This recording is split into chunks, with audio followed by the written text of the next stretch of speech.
changed. You're still in the same shit position you were then. None of your dreams have come true. None. In the most favorable administration that we all prayed for, nothing has changed. Stop praying to be saved. No one is going to rescue you. Why on earth are you going to go through life and believe you're an unlucky individual? I don't see how that can benefit. It's kind of crazy because I say this. The number one thing people don't have control of in their lives is their mind. But what's funny about that is the only thing in life you can truly control is your mind. You can't control other people. You can't control the weather. You can't even control your health. Your heart might stop beating. You don't make it beat. It just goes. So it's going to turn off one day. The only thing you can control in your life is what you think in your mind. So if you're going to sit there and go, oh, I'm sad. Well, you can change that if you actually try, but you don't. You just accept it, right? So people have lost control of their own minds. And I don't understand why you would allow your own mind to take power from you. Why would you let your own mind convince you you're not a lucky person, or I'm not this, or I'm not confident? Why would you let your own mind sabotage you? Why wouldn't you reprogram your own mind to be on your team? It should be your ally, right? My mind is my ally. You can dump me in a bikini in the fucking Arctic Circle to die. 2 days later, I'm coming to your house, knocking on the door with 3 girlfriends in a Cadillac. I'm not going to sit there and go, shit, I'm going to die. I'm going to be like, okay, Andrew, you're the man. I don't know what the fuck we're going to do, but you're going to pull this off. I really believe in that irrational self-confidence to some degree. Doesn't mean be a jackass. Doesn't mean be an egomaniac. But in certain scenarios, there's absolutely no benefit to doubting yourself. When I was about to get in the cage, even if I knew the guy was a killer, there is no benefit to me thinking I'm going to lose or I might lose. No benefit. If I lose, I lose, right? But you have to completely believe you're going to win. That's the only way you're going to do your best. I would never believe I'm unlucky. I would never believe anything negative about myself because I refuse to self-sabotage. I have enough people out in the world who want to sabotage me. I'm not going to do it to myself. But yeah, no, I'm absolutely an extremely lucky person. And I know I've been lucky in my life. A lot of hard work went in as well. But yeah, there's a degree of luck in everything. But I'm an exceptionally lucky person. We live in a comfortable world now where people think, oh, it doesn't matter. It doesn't matter. But you know what? To some degree, it does matter. It does matter. And I'm going to tell you who it matters to. It matters to your soul and it matters to God. I stand in the mirror with a pure heart. I know I am the best version of me that could possibly ever exist. I know that God is proud of me. There's nothing that God hates more than sloth and laziness. If God were to create a man and that man were to sit around and do fuck all, God will frown upon you. It's why you're never lucky. If you're listening to this and you think I'm never lucky, I'll tell you why, because God dislikes you because you're lazy. Start to work. Start to show God the beauty of his own creations. You'd be amazed how lucky you'll become. God is unhappy with these people. And inside their hearts, they're unhappy. We talk about depression, anxiety, all those things you mentioned earlier on this podcast. That comes from self-loathing. You loathe your own weakness. You loathe your own laziness. This is what all of these things are. I don't feel depression. How can I feel depression when I'm the most powerful version of me that I could ever be?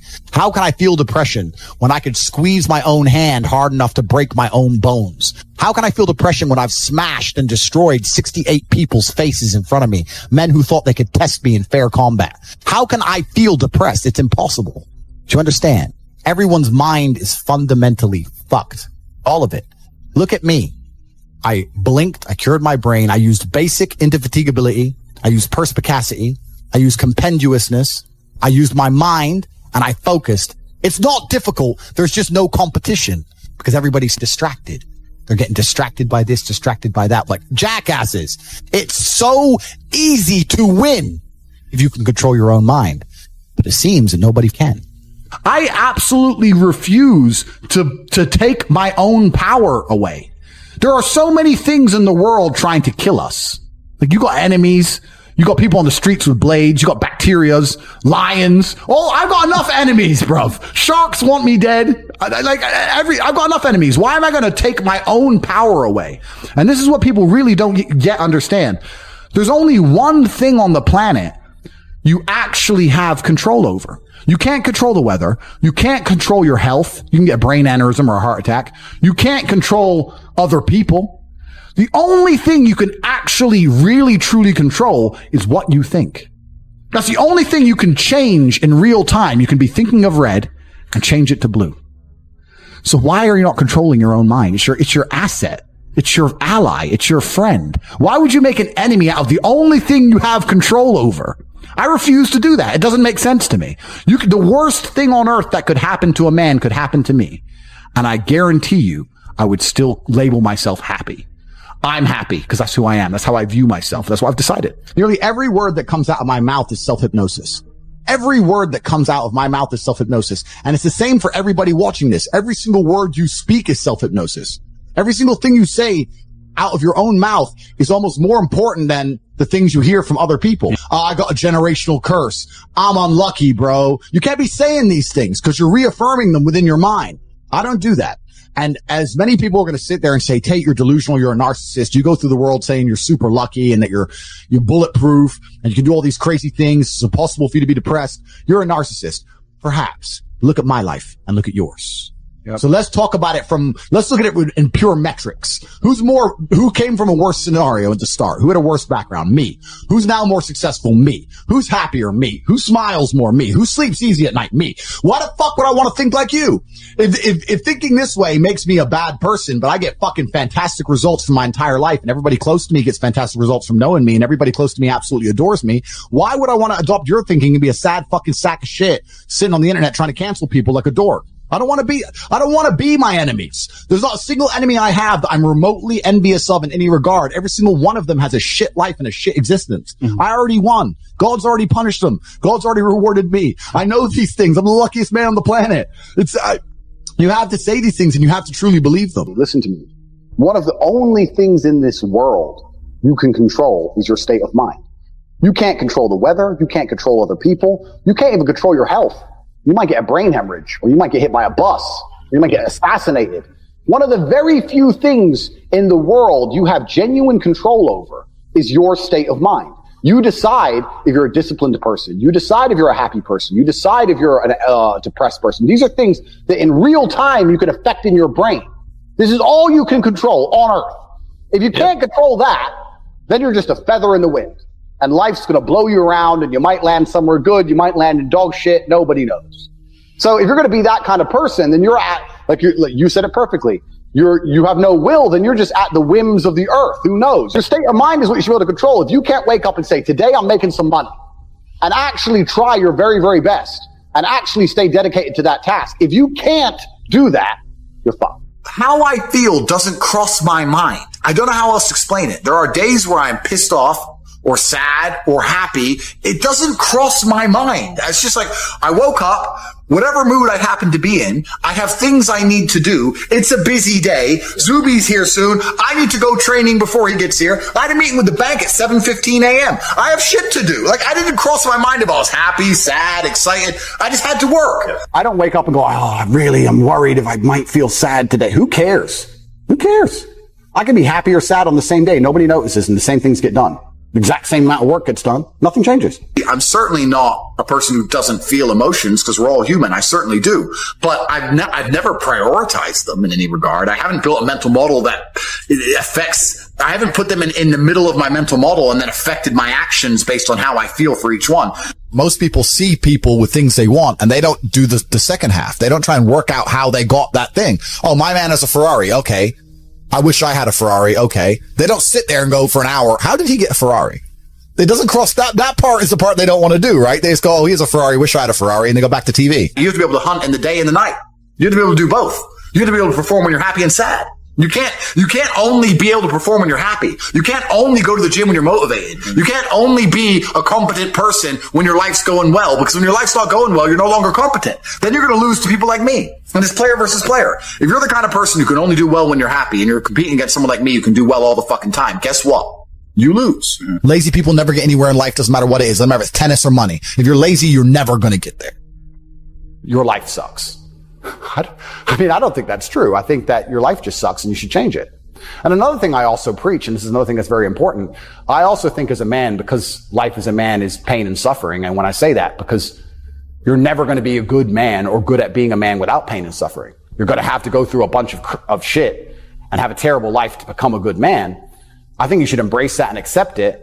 And I think that the correct mental model for men to have is a degree of stoicism and not to be too concerned with even how they feel. If I woke up today happy, I would have done this interview with you. If I woke up today sad, I would have done this interview with you. What's the difference? Why put so much importance on my emotion if certain things must be done? I must work. I must train. I've got things to do. So why are we going to sit around and talk about how I feel if it doesn't even affect how I act? And as a man, it shouldn't, because there's too much to do. And the masculine world is hyper competitive. This is another thing most people don't understand. Totally agree. It's hyper competitive out here. All the women want a few men at the top. The Ferrari, you don't want a Ferrari to drive fast. You want a Ferrari because other men want a Ferrari and can't have one. It's hyper competitive. So if you're competing against every other man for every dollar you make, every girl you see, the house you live in, the car you drive, the life you live, you're not going to be able to compete with the person who performs regardless of how they feel if you only compete when you feel like competing. Right? Because there's men like me out there who will be sad every day and outcompete you regardless. I don't care how I feel. I will still win. And that's the kind of mindset you need to adopt. So I don't, when a man comes... You've got a job to do. Stop whining. Go to work. Completely. I agree. Completely. Yes. So when men say, I feel sad. Who cares? The world doesn't care. All the men who are out here to destroy you and take your girl don't care. So why do you care? Like the person who should care least is you. You're the only person who wakes up every day who should have a genuine vested interest in improving your life. Nobody else wakes up and wants to improve your life. Only you. So if nobody else cares about how you feel, why do you care? So my argument also for depression is, you're depressed, fine. Have you trained today? Well, that doesn't change what you should do with your life, depressed or not. And I don't say this because I'm an eternally happy person. I say this because I've experienced all ranges of human emotion. I never missed a day of training. I wouldn't say I was particularly happy, but push-ups must be done. I don't even look at it as goals, because goals are something that you put on the wall to motivate yourself, right? So if you want to buy a car, you put the car on the wall and it motivates you to go to work to get the car. So that's a goal. Goals are for motivation. I don't work on motivation. I work on discipline. So I don't have a set goal. I just get up and do what I know I'm supposed to do. I don't work to try and afford that car. I work because I'm supposed to work. And then I can already afford that car and another one and another one and a boat and a plane and a house and another house and a land. And then I just work. I do my work. That is my duty as a man, is my duty to God. I train in the gym. It is my duty to God. I do my duties to God. I fulfill my duty. I'm an old school gentleman of honor and respect. I do what I'm supposed to do. I don't have any particular set goals. Anything I decide to do or want to do, I can do instantly. And if I can't do it instantly, I can do it pretty quickly. I don't need goals in that old traditional sense. I do what I'm supposed to do. It's not a matter of how I feel or how I'm motivated. If I was depressed, it's impossible, but if I was depressed, my life would be, and the day-to-day activities would be exactly the same as if I was ecstatically happy. You wouldn't be able to see a difference. I'd be up at the same time. I'd be in the gym the same. I'd be doing the same shit. Those are my duties to God. How I feel has nothing to do with it. Completely unrelated. How I feel is unrelated to my duties to God. They don't change based on how I feel. They're the same. And they will be completed because I refuse to fail God or my bloodline. I'm so emotionally, I don't want to use the word hard, but I'm so emotionally controlled that I don't view most men as capable, because my number one strength in my life is my emotional control. I can be on the Titanic and it can be sinking, and I'm still going to be sitting there thinking, okay, cool. All right, shut up. What's the plan? Stop screaming. Okay, the water's cold. Let's work out. Let's do something. Like, I'm a very rational person, and most men are not as rational as I. The human mind is a massively misunderstood and underused chemical factory. That's all it is. It's the reason you feel happy. It's the reason you feel sad. It's the reason you feel excited. It's only chemicals in your brain. And I think if you try and take conscious control of your mind and force yourself to feel what you want, when you want, you can truly start to feel emotions on command. I don't think that men should ever consider how happy they are. I think that for a man, the paradigm of analyzing yourself based on your mood is an incorrect way to approach life. I don't think it makes you competitive. I just don't think it makes you competitive. I feel like as a man, life is ultra competitive and you're constantly competing against other men, whether you realize it or not. The girl you want, other men want. If you get her, it's a competition. The dollar you want, other men want. If you get it, it's a competition. The status you want, other men want. If you get it, you won the competition. Man, life as a man is hyper competitive, and you need to build a mindset that allows you to compete at the highest echelons, at the highest levels. And in my experience, the people who compete at the highest levels are not people who have any concern or care for how they feel on the day. You are a man with duties. You're a man with responsibilities. You must perform. You have things you must do, and you must do them regardless of how you feel. Whether you feel happy or you feel sad, you must still train. So considering it's not going to affect your actions, why even take it into consideration at all? Why does it matter? I don't look at myself and go, how do I be happy? I look at myself and go, how do I succeed and do everything I want to do and become competent and be successful? That's what I'm worried about, achieving my goals daily. Happiness is a byproduct.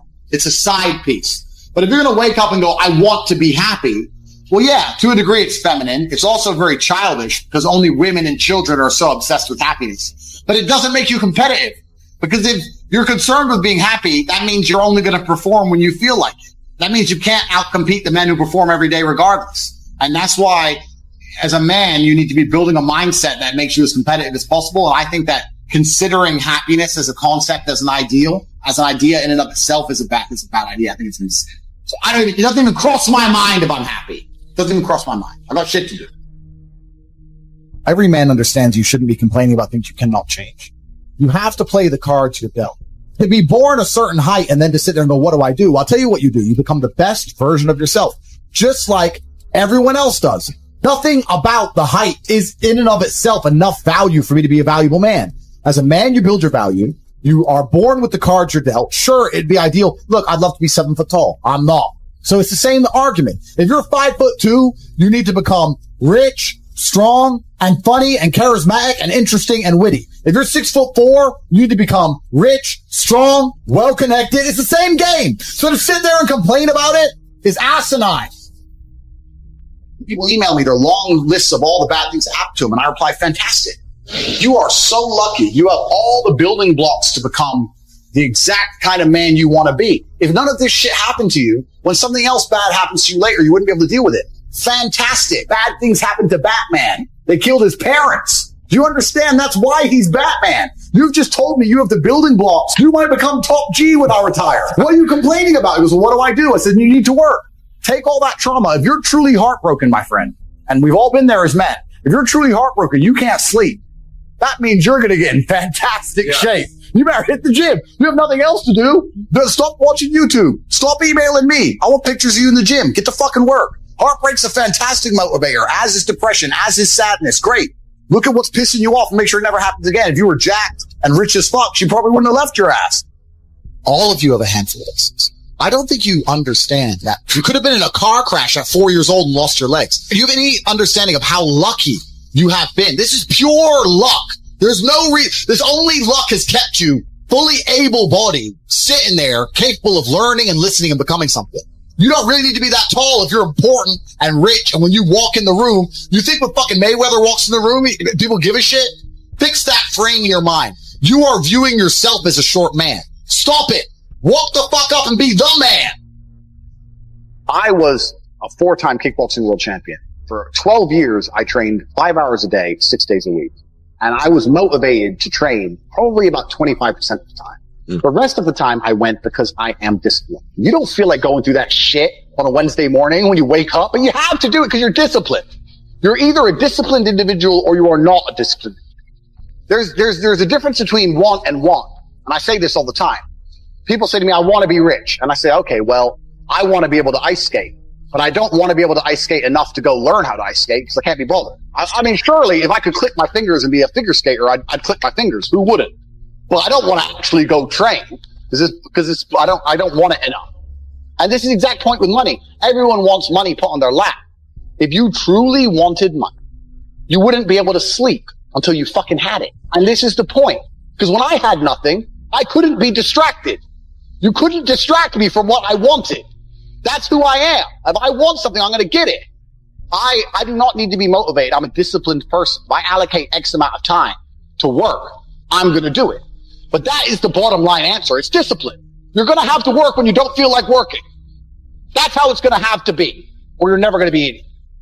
The idea that men don't feel emotions is incorrect. We feel emotions. I would actually argue we feel emotions with certain emotions stronger than women. I would argue that we feel heartbreak stronger than women. I would argue we feel anger like a woman could never understand. I would argue we are extremely emotional. Rage, pure rage. Well, it's feedback. So when you get the feedback, it's all about how you internalize that and how you process it. right? It's having stoicism's not feeling emotions. It's feeling the emotion and going, okay, why is this happening? How much does this really matter? What's the most intelligent move on the chessboard? Chess is a fantastic game because in the game of chess, there's no luck. If you lose, no matter how well you played, if you lose, at some point you made a mistake. Even if it's the most minor mistake, you made a mistake. So you learn to understand that no matter what happens to you. I don't think most of you realize that you do not have time. Everything is time. Time can be converted into anything. We all know time can be converted into money. People say often, time is money. This is true. Money is also time. You spend money to save time. Time is the enemy of the rich man, so he takes a private jet to save time. Money is the enemy of a poor man, so he waits in the bus to save money. But they're the same thing, money and time. So when I say you don't have time, this is something you need to remember because it's extremely important and you can apply it to most things. You do not have time to have a headache. Do you understand? I'm not saying you don't have a headache. I'm not saying your head doesn't hurt, but you don't have time for it to affect your life. You do not have the waking hours. You are being outcompeted and crushed by people who are more powerful and more connected than you'll possibly ever be, by people who know things you do not know. You do not have time to have a headache. It's simply not acceptable. How do you perform when you have headaches is a stupid question. The fact you've even framed it in that way shows that you don't understand the world. I'll give you another example. You don't have time to argue with your woman. Your woman started an argument today or yesterday, whenever, and you've been texting back and forth. You don't have time. You have things to do. There's unlimited work in the universe. You don't have time to have a headache or message girls or scroll Instagram. You don't have time for any of these things. Time is your lifeblood. It's all you've got. You can turn time into reputation. You could turn time into global fame. You could turn time into respect. You could turn time into a fantastic body. You could do anything with your time. You could choose a random embassy. You could choose a random country that you have beef with. Chile. And you could go stand outside the Chilean embassy with a sign saying, "Down with Chile." For no reason. But if you stood there every single day, after about 2 years, people would be like, who is this guy? And why does he hate Chile so much? You can turn your time into anything you want. So how are you going to waste it sitting around saying, I have a headache? Boo boo, I have a headache. But the question is framed incorrectly. If I have a headache, I don't care. And one of the main reasons I don't care is because my enemy doesn't care. You know, when I got injured, when I was training for fights, my coach would often say to me, is your enemy going to hit you less or show you mercy because of this injury? If you say, okay, we're about to fight, but halfway through the training camp, I hurt my foot. So, take it easy. No, he's going to try and destroy me anyway. So if he doesn't care, why do I care? And why does my coach care? Nobody cares. The people who are trying to steal your woman, and trust me, everyone is. The people who are trying to take the money that you want to earn and put it in their pocket before you can. The people who want to have large and gorgeous feathers on their peacock to show the world all the amazing things they've done. They don't care that you have a headache. So why do you care? You need to reprogram your mind. You don't have time to have a headache. You don't have time to be doing the majority of things you do. And there's always been and always will be, and we could talk about that again. We were talking earlier about competence, right? Do you think a woman sees you as competent if you complain about having a headache? Let's say you have a headache. It's fine. You have a headache. I'm not disputing that. Maybe it really hurts. That's terrible. If you go, oh, I've got such a bad headache. Do you think a woman looks at you and goes, yes. Oh, I found the guy for me. She may not say anything. She may say, oh, do you want a pill? But really, deep down, this guy's a dickhead. I mean, if you got hit in the head with a hammer or shot in the face, fine. But why do you have a headache? From what? Scrolling TikTok. A lot of you deserve the failure you endure. The universe is very giving. I often believe people say the world's not fair. I'd argue that karmic retributions, and in the long run, all in all, is pretty fair. Karmic retributions are real. In the end, God gives you exactly what you deserve. So if you're not happy with your life, you have to ask yourself, do you really deserve more? Have you really tried 100% of the time? Did you ignore that headache? Are you as competent as you could possibly be? Have you given 100% every time you've done anything? No. You deserve what you have. You deserve your mediocrity because you're an average person. You want a Lambo and these women and a boat and whatever else you want because you see it on Instagram. But wanting something and deserving something are very different things. If you truly deserved it, you'd be working for it in a way that ensures it would be given to you by the universe. Every single thing I've ever wanted, I have got. Maybe not instantly, maybe not easily. In fact, certainly not both. It was always difficult and it always took time, but I really wanted them, so I always got them. And I put in enough work to show God and show the universe I deserved them, so he gave them to me. I cannot remember a single time, and I state this as a matter of fact, this is not hyperbole, I cannot remember a single time I have ever decided not to do something that must be done because I had a headache. Ever. Ever. It is easier if you enjoy it, because you do not struggle with lack of motivation or lack of interest. For me to say you could honestly be world champion at something you hate is a lie. You can, however, be competent at things you don't like. You can be very good at something you don't like doing. To be the best in the world, you probably have to fall in love with it. But the way you do anything is the way you do everything. And you can fall in love with the idea of being good in general. So anything I do, I don't want to be bad at. I either don't do it or I try my very best all the time to become extremely good at it. I don't see the point in doing anything and being mediocre or being bad at it. What's the point? If I'm going to speak on podcasts, I want to be good at it. Anything I'm going to do, I want to be good at. Now, you should have enough respect for yourself that you're prepared to always put in the effort to give your best 100% because it is a habit. You should always give your best to anything you do. When you pick up a video game, you should give your best. When you drive a car, you should attempt to drive as efficiently as possible, using the brake as little as possible to not waste fuel, to make sure there's no close calls, no sudden braking. Most of you are just getting in your car and driving like a jackass from point A to point B, not trying to actually go, you know what, let me drive and pretend I have the queen in the back seat and I can't even brake suddenly.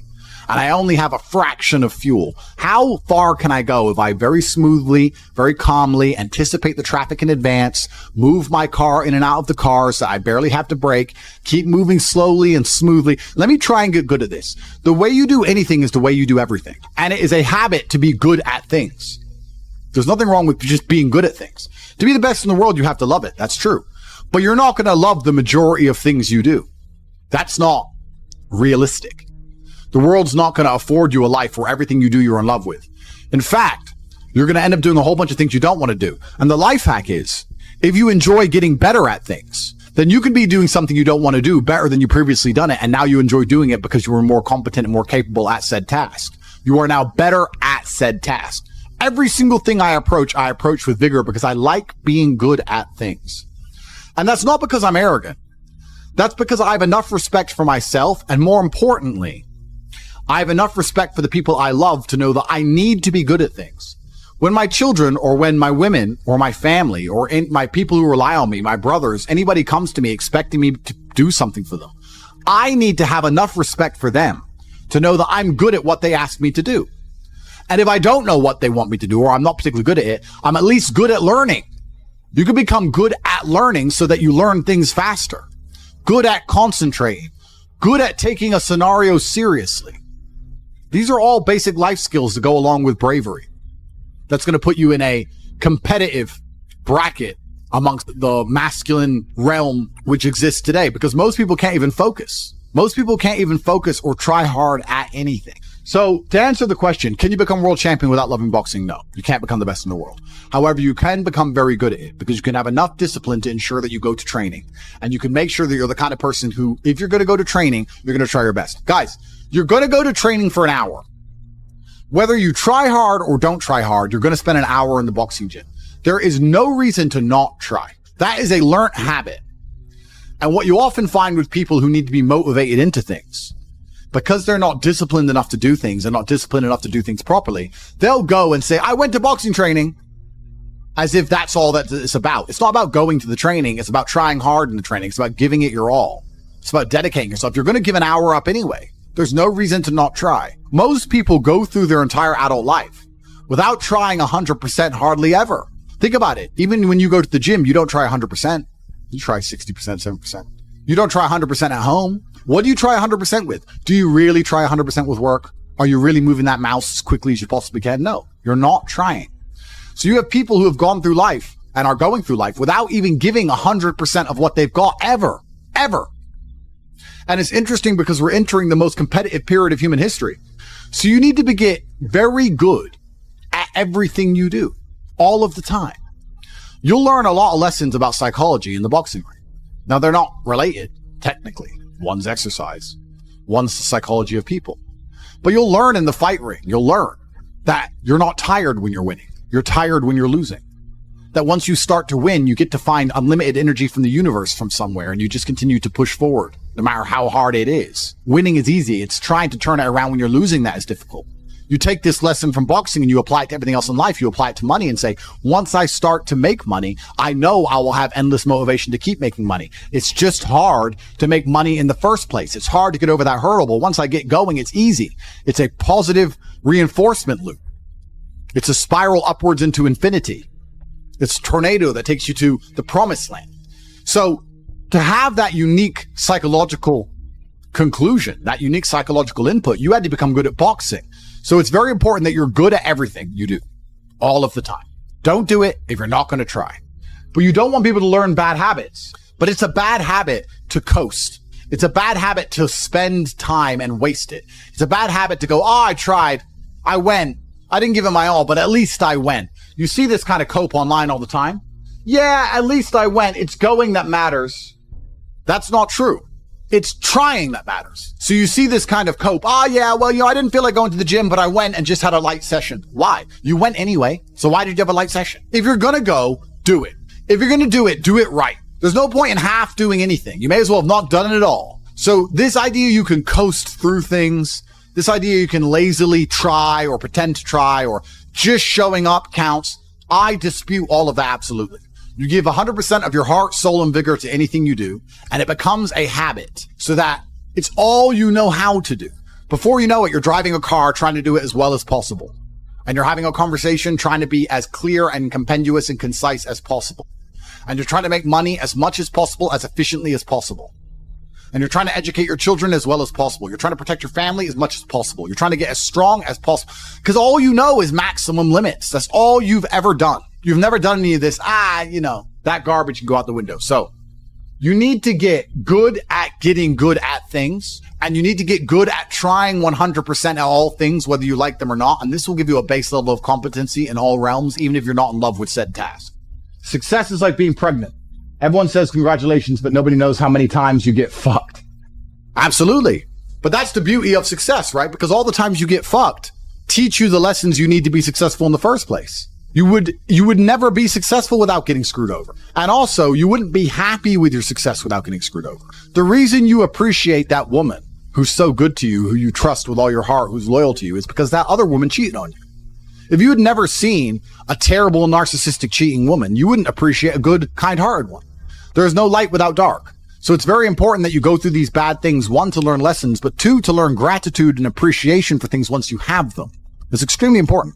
Every time something bad happens to you, you need to say thank you to God. Thank you, God, for giving me this difficult time, for me to learn lessons, and for me to have more appreciation for my fantastic life in the future.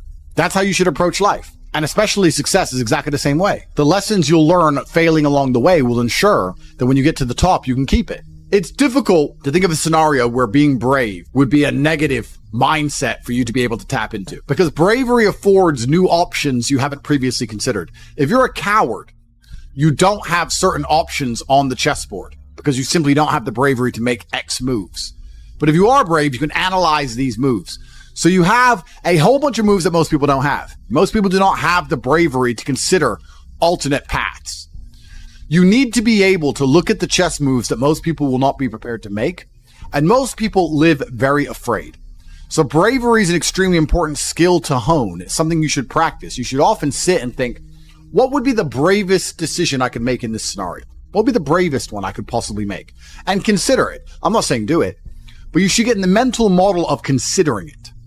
Because quite often when you're a coward, brave decisions don't even cross your mind, ever. They don't even cross your psyche. They're not even something that's interesting to you.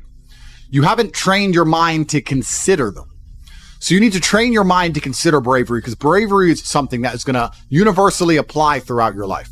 It doesn't matter if you're rich. It doesn't matter if you're poor. It doesn't matter if you're in Thailand. It doesn't matter if you're in Peru. Having the option to be extremely brave and consider the options which are afforded only to a brave person is going to be something which is always going to benefit you. So it's very important that you consider and think about bravery as a whole, something I want you to hone. Life is sales. Convincing a woman to love you is sales. Work is sales. Life is sales. So fantastic thing to learn. Boxing, once again, fantastic thing to learn. It's very good. Your body and mind are connected. You cannot have a strong mind without having a strong body. Fantastic. Who should you be before you become rich? Well, money is an amplifier. Money's not going to change who you are. It's going to amplify who you are. If you're a good person, it'll make you a very good person. If you're a bad person, it'll make you a very bad person. If you're a weak person, it'll make you very weak and cowardly and scared. If you're a strong person, it'll make you very brave. Money amplifies. So you actually kind of have to hope that you don't get rich too early before you've struggled enough, because men are built on the back of struggle. You have to go through pain and terrible things as a man and struggle constantly to be a good man. No man who has not struggled is a good man or good at being a man. But don't worry, I think God has a plan for you. You should be trying your absolute best to get rich all of the time. You should be struggling and working as hard as possible. And all of those lessons that will come with all the suffering and the difficulty will be amplified by the time you're a multimillionaire and you'll become the best version of yourself. That's how you become a top G. Wake up every day and be prepared to give 100% focus to all of the things you do. That's all you have to worry about. It's kind of like, if you worry about the work, the results come. The results are easy. Guys, money is easy. Money is easy. Women are easy. The life you want is easy. All you have to do is fall in love with the work. If you fall in love with the work, fall in love with being good at doing your work, getting it done, never missing a day, because the easiest way to make sure you never miss a lucky day is to try every single day. Lucky days exist, and you're never going to know if you have a lucky day or not unless you try every single day. Then you're never going to miss any lucky days, and you're going to pull it off, and you're going to realize it wasn't actually that difficult. All it took was consistency and constant effort, never being lazy and doing everything I'm supposed to do properly.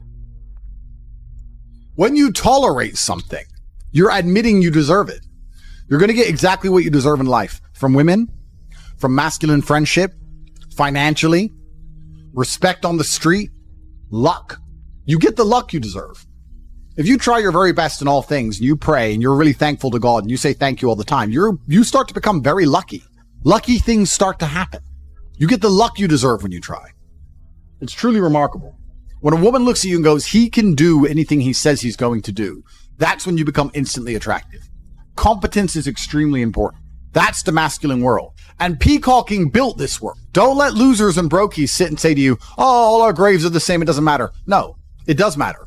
You were not born to suffer and die without being remembered or leaving a mark on this planet. You weren't born for that. You were born to do something great and to be remembered. You were born to leave offspring, which are so fantastic, raised in your image, that you, by proxy, are discussed into eternity. Your bloodline becomes synonymous with competence and capability. That's why you were born. The reason the male peacock shows its feathers is to say, look what I have. There is nothing wrong with that. That's what built the modern world. All of the explorers who risked their lives on the 7 seas did it to say, look what I did. The most beautiful buildings around you, the cathedrals, all these things that were built by men saying, look what we have done. We have done something other people cannot do. Flexing in and of itself is not a stupid idea. It's actually a biological norm amongst men. Don't be confused. You don't want to flex asininities. You want to flex capabilities. You want to flex competence. You want to flex, look what I can do, which others cannot do. And respect often lies on the other side of fear. If there's a decision that everybody's afraid to do, but you do it, that is what's going to get you respected by your peers. But masculine brotherhood has been the basis of keeping you accountable. It's very easy for you to become the best version of yourself if all the men around you are pushing you all of the time. And they're ensuring that they are being their best selves, which is constantly pushing and striving towards successes. This is what you're supposed to do. You always have. This is why even boxers, although they fight alone, they train as part of a camp with other boxers. You're always pushing yourself all of the time. That's the primary objective of masculinity, is to leave your mark on the world. And it's easiest to do that if you have brothers behind you who are pushing you to be your best self. I don't know how to keep that fire going. What should I do? This is a really interesting question, actually, because it amazes me that so many people in the world still today, even though we have instant access via social media to the truly successful, believe anything they've done matters. So you've made 100 grand. You're still poor. That's nothing. That is nothing. 100 grand is nothing. It is my cigar bill for a month. It's nothing. You've changed nothing. You've achieved nothing. You need to compare yourself always and constantly to somebody who is outperforming you. You need to stop being so happy with yourself for these tiny little successes. This is what they teach inside of common pop psychology classes. Yeah, and take the small success and be happy with it and put little milestones and reward yourself for achieving the little milestone. No, that's not what you should do. The point is, the fact you could have a little tiny success and quit shows that there's something wrong with your mentality and your firmware in the first place. You don't know what success is. I don't consider myself successful. So how can you consider yourself successful enough to not work? All I do is work. I work 7 days a week, 18 hours a day, every single day, never missed a day, headache or not, ever. So I don't understand this mindset. And you see a lot of people do it, right? They'll say, oh yeah, I had a really great week and I made some money and now I'm in Costa Rica. You're never going to win that way. People often say to the extremely wealthy people, why do you work all the time? All you do is work. If I was as rich as you, I'd just go on holidays. Not understanding that the kind of person who goes on holidays when they have money is not the kind of person. Nobody, absolutely nobody, gives a fuck about you as much as you're going to have to give a fuck about yourself. Nobody cares about you as much as they need to care to fix your life. Even your parents, even your friends, even all the people who think they care about you, they care about you. Yeah, sure, there may be 2 or 3 people on the planet who genuinely care about you, but nobody is going to come to your bed, drag you out of bed, drag you to a job, force you to work hard, go and get you a hot bitch and go and buy you a Ferrari. Nobody is going to do that for you. You are never going to have any of the things you want if you do not get them yourself. Nobody cares about you enough to do it for you. This is absolutely true. I always knew the answer to everything is raw action. Yeah. The answer to everything has always been raw action. My dad had a tweet about this. He said that raw action solves all. And he used to say this. I'll give you an example. If you're a farmer and you need rain for your crop and there's no rain, you can sit there and say there's no rain, we're all going to starve. Or you can stand up and do a rain dance. Now, will your rain dance work? Perhaps not. Perhaps the rain won't come. But I would argue that you're better off standing up doing that rain dance than just sitting there waiting to die. You have to do something. Raw action solves. So when I was broke, I was never like, I'm poor, what do I do? It was, I'm poor, I have to do something. If I was broke, I'd go for a run. That's why I was such a great fighter. If I was broke, I'd sit there and go, I'm actually poor. How do I make money? Dunno. Where can I get some cash? Dunno. What work can I do? Dunno. I'll just go for a run then. And I just go for 3-mile run. You need to sit there and realize, whoa. I have a few years of consciousness, and even less than that, I have a few short years as a young man, because age will damage you. I mean, if you're a millionaire when you're 60, it's not nearly as good as being a millionaire at my age. I became a millionaire at 28. So you need to realize you've got a few short years as a young man, you're wasting them. You talk to people and they're content. They're like, oh, I'm happy with what I've got. I'm like, why? Because there's people who have a whole bunch more than you. And I was never content having a normal life. I wanted an exceptional life. I didn't want a normal car, a normal house, a normal girlfriend. I didn't want none of that. I was like, no. There's dudes out here that have the best. Why do they deserve the best and I don't deserve the best? I really believe that. And this is something I've always had inside me. I just didn't understand why I couldn't have the best stuff. I have a lot of guys ask me, similar to your question, a guy will come to me and go, how do I get a girl? I'm like, bro, you're a loser. Yeah, but I know, but how do I get a girl? Well, you're a fucking loser. You're a loser. Why are you asking me? It's like saying, how do I win a race with a push bike? You're racing Ferraris. What do you want me to do? Yeah. There's only so much you can do. There's only so hard you can pedal. There's only so many tricks and tips. There's only so many game things you can say, so many pickup lines. If you're a loser, it's going to be very, very difficult and it's going to get harder and harder. The game is rigged to become harder and harder for men. It's not getting easier. It's going the other way. And if you're going to be on a racetrack and there's going to be Ferraris there and you're going to be on a pedal bike or in a Nissan, you're going to get smoked. That's the game. You have to up yourself. You have to improve yourself. I'm not going to lie to anybody here and say you don't have to improve yourself. You can stay a loser and get chicks because you can't. Yeah. You can't. I will say this because I say it on every single podcast. If they lock me up for some insane bullshit, The Matrix has attacked me. If I carry on at the trajectory I'm carrying on, they're going to put me in jail because I'm too influential. For the people watching at home, they just need to sit and understand that the system does not make rules for the good of you. It makes rules for the good of the people who make the rules. And a lot of the life paths laid out to the average man at home today is not for their own good. It's only going to lead them to depression and misery. There's no evidence in my file because I've done nothing wrong. Everybody knows I'm innocent.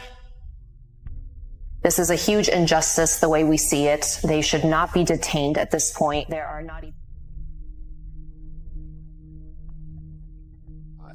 They best get this guy, because if he comes out and he's free, oh my gosh.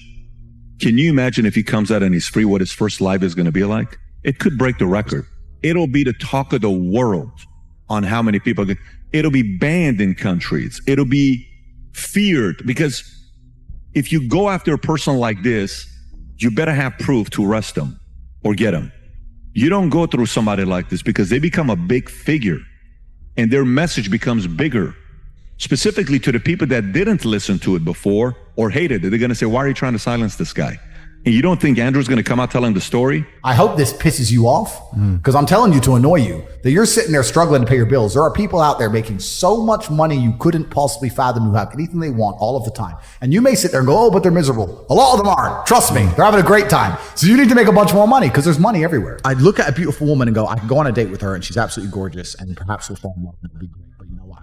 I just want to compliment her. I don't care about anything else. So you need to start identifying how your money is taken from you. Because once you identify how your money is taken from you, you can start to actually intelligently think about how you can take money from other people. The only time being a man ever is good is if you become an exceptional man. He understood. Be near the money. I have no money. Money's over there. Well, let me get closer to it. Like, no point staying over here on my fucking own. Let me at least get closer to it. That was a 17-year-old kid. Money for us is a tool to shape the world. And I think that's what a lot of people also don't understand about being rich. That's what really is going to satisfy you in your soul. It's the power. It's not the, I can afford this, that. That's nice for a while. But really what makes you happy is there's 60 of these Bugattis on earth. Everyone wants one. Who gets one? I do. That's the fun of it, right? So it's power you're truly chasing. And if you want to be powerful, you can't be scared to invest money and spend money. A lot of people at home, if they want to make more money, need to invest in themselves. Yeah. They invest in themselves. And maybe they've been taught, well, if I just save. Let me say to everyone here at home, if you are saving less than 10 grand a month and you're just saving, your chance of being rich is fucking zero. You need to go and do something else and make more. Invest in yourself, get knowledge, pay attention to mentors, start another business, open something. You need to do something because you're not going to save your way to the top. The average person at home, you're not earning enough to ever save. If you never save 100% of your weight, you have to get to a level of earning. When I found out about I just learned about how they print money. I literally could not believe it. Money's not real. For 3 days, I'm sitting around, so I'm like, what the fuck is this? So they could just print this shit? Money is not real. It's not real. They just print it. It's not real. Fair. Please continue. Yeah, so money's not real. And I say that to people. So it's not about money. No, it's not about money. So what's it about? It's about power and control. Yeah. So I've been from the absolute bottom to the absolute top. I've seen it all. And once you get past a certain level of wealth, once you get past a certain level of money, but then you understand what money is, right? So we say about money not being real. Money is not real from a governmental perspective because they just print it. It's nothing. But money is truthfully the stored time and energy of other people. If you have money, you have stored time and energy of other humans. Because people are hourly rates. That's right. Because I can take that money and make someone else use their time and energy for X thing. So let's look at even American slavery, the slavery that most Americans understand. You're going to work for me. I'm going to give you a house and I'm going to give you food and you're going to stay here and you're going to work. Slavery is abolished. So now what do? You're going to work for me. I'm going to give you that. I'm going to give you some money. And that money is enough to only buy you a house and some food.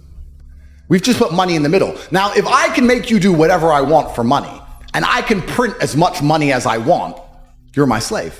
Because I can print it from the sky and you need it to live. So you are my slave. Money's not real. So I have all of this money. I have the stored time and energy of other humans. And once you get past a certain level of wealth, you understand, which ties back to COVID, that you're not interested in money. What you're interested in is people. It's always been about having good people around you. You want a beautiful, doting, loving woman who's obsessed with you. You want good brothers who will stand by you and make you motivated. You want bodyguards who are going to protect you. You want people. And then you want to look at it further down the rabbit hole. You want to get more sinister. If you've been born into a lineage or a dynasty or the people who control the world, you want people, you want robot people. You don't want to be spoken to disrespectfully. In your empire, in your podcast empire, right? You now have a podcast. Would you allow a member of staff to come along and say, this is bullshit. I don't like how you do this. This is shit. You're shit. Or would you fire him? I don't know if I would fire them. I would first try to teach them how to behave. And if they didn't listen? They're out. Absolutely. So let's imagine you ran a country.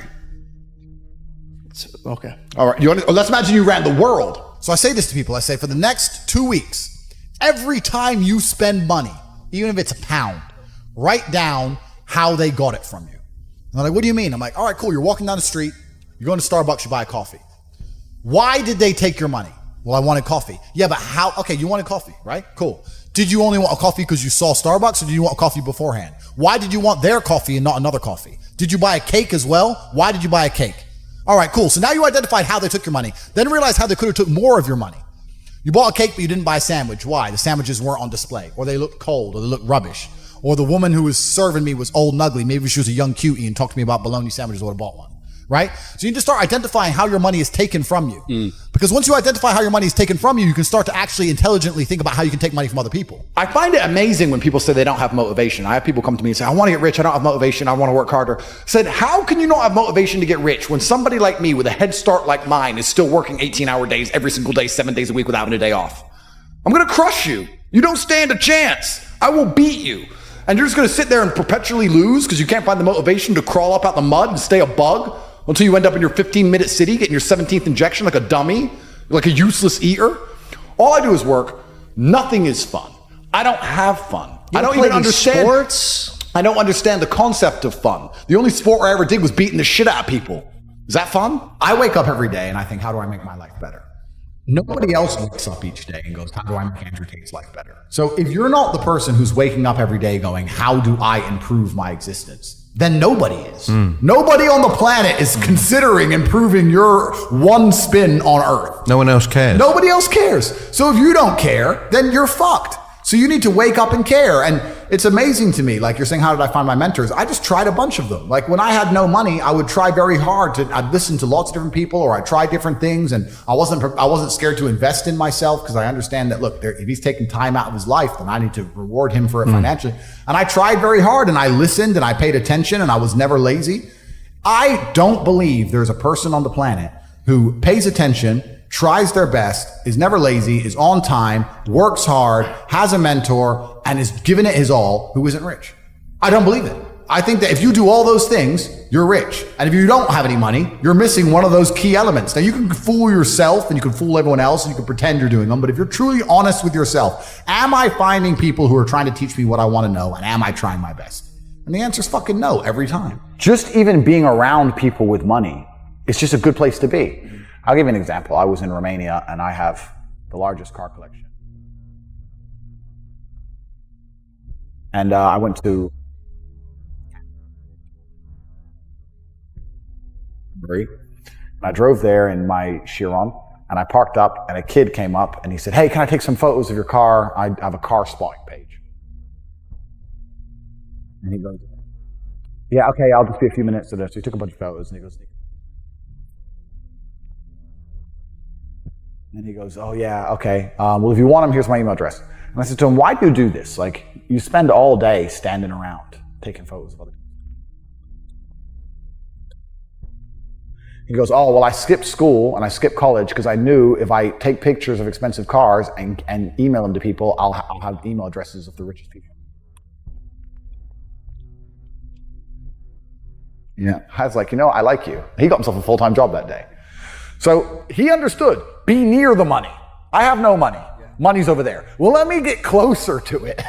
No point staying over here on my fucking own. Let me at least get closer to it. That was a 17-year-old kid. Now he's making 10 grand a month in Romania from me.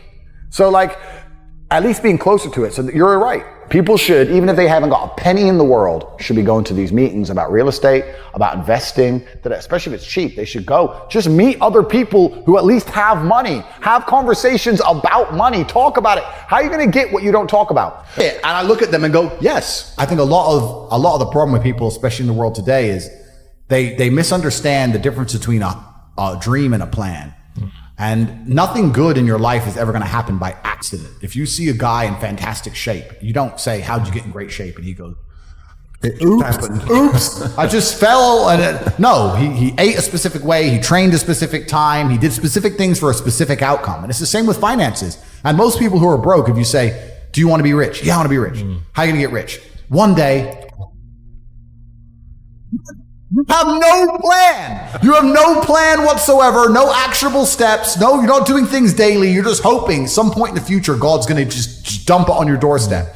Guess what? It ain't going to fucking happen. And unless you have a plan, a specific plan, I'm sure you guys had you had a plan and you worked hard to get to your points. I had a plan. Everything was like, okay, today we have to do day after day after day until you get there. And this is what most people don't have because they're too arrogant or too lazy. I don't think it's stupid. I think most people, if you laid out a plan and they tried their very best and they were willing to learn, could do it.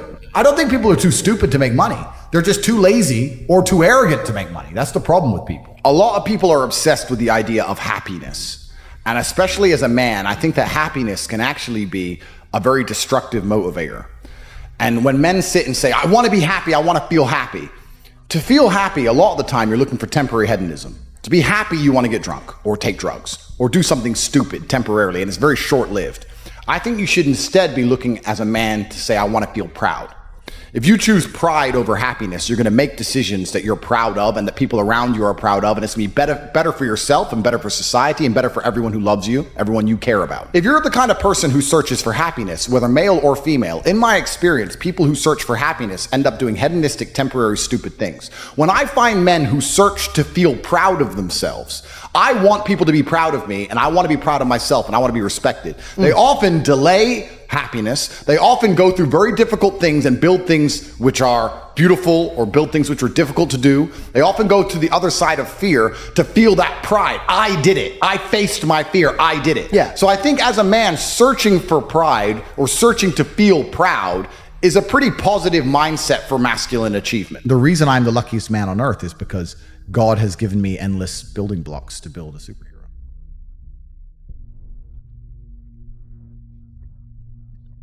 Give me I have endless sources of power. I can sit here right now and recall events that will prevent me from sleeping for 2 to 3 days. That gives me a superpower that other men do not have.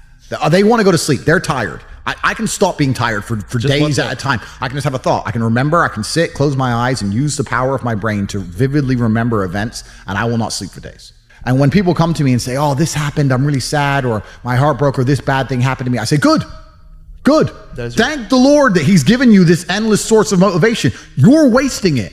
That's your problem. But it's been given to you. Nitrous oxide has been given to you. You just have to use it in the correct way. So I'm the luckiest man in the world because all the bad things that happened to me have given me all the building blocks to become the most fantastic man on the face of the planet. I don't ever sit and concern myself with, am I spending too much? If I thought I was spending too much, I would simply find a way to make more money. Mm-hmm. And a lot of people talk about efficiency as well. I've had people talk about working smart, not hard. That is true. But I believe that you need to fill your day with all of the hard work first. I think that working smart is a matter of being more efficient with all the time you should spend working. If you sit there and go, I want to work smart, not hard, so I work an hour a day, well, then you're still lazy. You should work smart and hard and do 15 smart hours a day. That's how you talk. Crypto pump, he made like $4 million in the last 4 years. It's like, oh yeah, so I'm waiting for the next pump. I was like, bro, the problem with you is you've now been ruined for life because you're 22, you made easy money, and you think that you don't have to ever do any serious work. You also have no skill. Problem is with the crypto pump, it doesn't teach you anything. You didn't learn sales, marketing, staff management, stress tolerance. You need that. Nothing. He doesn't know how to do anything. So he's just sitting there just gambling on shit coins, waiting for the next one to pump. And he's 22, and his ass is never going to want to get a real job, and he doesn't have any skills. So I think he's truthfully. I made this clear to him. So it can be a detrimental thing. It can be a bad thing. But in terms of making money, it's certainly easier than it's ever been because we live in a global marketplace now. You can reach the world, and all you have to do is have a message worth making people listen to. And it truly is the abundance mindset is true. I remember when I was broke. When I was broke, I thought everyone was broke. You do. Because I was broke. 100%. And then you get rich and you start thinking, shit, everyone has money. Every supercar I want is sold out. Every diamond watch I want is sold out. The private jet charters are full. The yachts are full. Like, as soon as you get rich, you start Who are all these people that got money? Completed this year. I bought a bunch of them off plan, so I decided to rent, and I rented a house on the Palm, and it was $25,000 a day, dollars, and I rented it. And I'm sitting there, and the landlord comes and goes, I just got an offer for $35,000 a day. You need to leave. And I go, okay, well, I'll pay $40,000 a day. And then he came back and goes, the guy's offered $50,000 a day for a year. And I'm like, I'll get another one. But like, there's people out there with money like you couldn't fucking fathom. There is so much money in the world. So you do get to a level of wealth. Another time it hit me, I was at Monaco. I was sitting around dinner in Monaco after, it was on a car rally, funnily enough. And there's like 10 of us. And I just looked around the table by coincidence and I saw everyone's wearing a nice watch. And I thought, when I was broke, the idea, if someone told me they had 30 or 40 grand in the bank, I thought they were doing good. Now I'm sitting at a table, everyone's wearing a $100,000 watch. Nobody gives a fuck. It's just like, there's levels to the game. And when you get up to the top, you realize there's money everywhere. The abundance mindset, there are so many rich people. So if you're not where you want to be financially, I hope this pisses you off because I'm telling you to annoy you that you're sitting there struggling to pay your bills. There are people out there making so much money you couldn't possibly fathom who have anything they want all of the time. And you may sit there and go, oh, but they're miserable. A lot of them aren't. Trust me. They're having a great time. So you need to make a bunch more money because there's money everywhere. I don't think most of you realize that you do not have time. Everything is time. Time can be converted into anything. We all know time can be converted into money. People say often, time is money. This is true. Money is also time. You spend money to save time. Time is the enemy of the rich man, so he takes a private jet to save